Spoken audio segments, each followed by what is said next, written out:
ஒரு வலிமையான பிரதம மந்திரி வேண்டாம் என்பதிலே உறுதியாக இருந்தாங்க. ஏன்னா வலிமையான ஒரு பிரதம மந்திரி வந்து உட்கார்ந்துட்டா இவர்கள் கொள்ளையடிப்பதற்கு அந்த பிரதம மந்திரி அனுமதி தரமாட்டாங்க.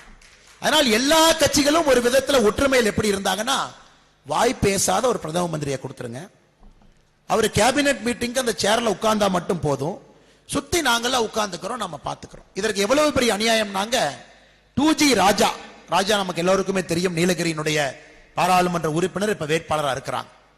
அவர் 2G ஆக்ஷன், அந்த ஊழலே பார்த்தீங்கன்னா அந்த ஆக்ஷன் முறையை மாத்துறார். மன்மோகன் சிங் அவர்கள் ராஜாக்கு ஒரு கடிதம் எழுதுறார். ராஜா அவர்களே, இந்த முறையை நீங்கள் பின்பற்றாதீர்கள், ஃபர்ஸ்ட் கம் ஃபர்ஸ்ட் சர்வ் என்கின்ற முறை வந்து ஒத்து வராது. ராஜா அவர்கள் பிரதம மந்திரி கடிதம் எழுதுறாங்க, டியர் மிஸ்டர் பிரைம் மினிஸ்டர், என் லீடர்கிட்ட எல்லாம் பேசிட்டோம், இந்த முறையைத்தான் நாங்கள் பின்பற்ற போகின்றோம் அப்படின்னு. இந்திய ஜனநாயகத்தில் அதை பார்த்திருக்கிறீங்களா? ஒரு கேபினட்டில் இருக்கக்கூடிய மந்திரி பிரதம மந்திரியை எதிர்த்து ஒரு கடிதம் எழுதுகின்றார், நான் கொண்டு வந்திருக்கக்கூடிய ஆக்ஷன் முறைதான் சரி, அதை நான் மாற்றப் போவது கிடையாது. எதற்கு சரி? ஆக்ஷன் வருவதற்கு முன்பாகவே ஆயிரக்கணக்கான கோடி ரூபாய் பணம் வாங்கிவிட்டது. பிரைம் மினிஸ்டரை எதிர்த்து ஒரு திட்டத்தை கொண்டு வர்றாங்க. சமீபத்தில் பாரதிய ஜனதா கட்சி இந்த 2G டேப்னு கொஞ்சம் ரிலீஸ் பண்றதெல்லாம் நீங்க கேட்டிருக்கலாம் சமூக வலைதளத்தில். அந்த 2G ஊழல் நடந்த பொழுது தொலைபேசியில ராஜா அவர்கள், TR பாலு அவர்கள், தமிழ்நாட்டில் இருக்கக்கூடிய நம்முடைய சீஃப் செக்ரட்டரி, நம்முடைய காவல்துறையினுடைய இன்டெலிஜென்ஸ் டிபார்ட்மெண்ட் ஹெட், இவங்கெல்லாம் போன்ல பேசி டேப் ஆகி வெளியே வந்த ஆடியோவை முதலாக உங்களுக்கு ரிலீஸ் பண்ண.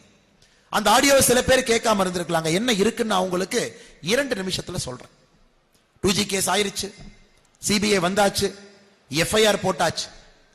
TR பாலு அவர்கள் போன் பண்ணி சொல்றாரு, சிபிஐ எப்ப ரைடு அனுப்பிச்சா சரியா இருக்கும், டேட்டை குறிச்சு சொல்லுங்க அப்படி. அப்ப முதலமைச்சராக இருந்த கலைஞர் கருணாநிதி அவருடைய தனி செயலாளராக இருந்தவர், ஐயா சொல்றாங்க நாளைக்கு சிபிஐ அனுப்பிச்சீங்கன்னா கொஞ்சம் நல்லா இருக்கும் அப்படி. ஏன் நாளைக்கு அனுப்பணும்னு கேட்கிறாங்க. நாளைக்கு நம்முடைய ராமநாதபுரத்துல மீனவ சொந்தங்கள்ல ஆர்ப்பாட்டம் பண்றாங்க இலங்கைக்கு எதிராக.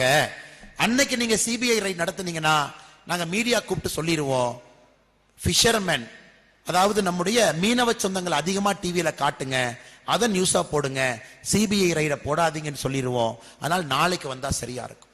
பாருங்க, திரும்ப TR பாலு அவர்கள் பேசுகின்றார், எங்க அனுப்பணும் அப்படின்னு.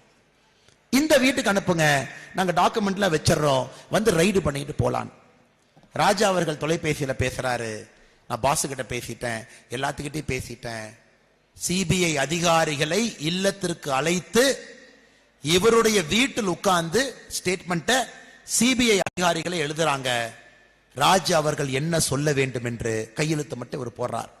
அத TR பாலு அவர்கள் சொல்றாங்க, பேசுறவங்க எல்லாம் பேசிட்டேன், ராஜா அவர்கள் கையெழுத்து மட்டும் போட்டா போதும், இதெல்லாம் பார்த்துக்கலாம்.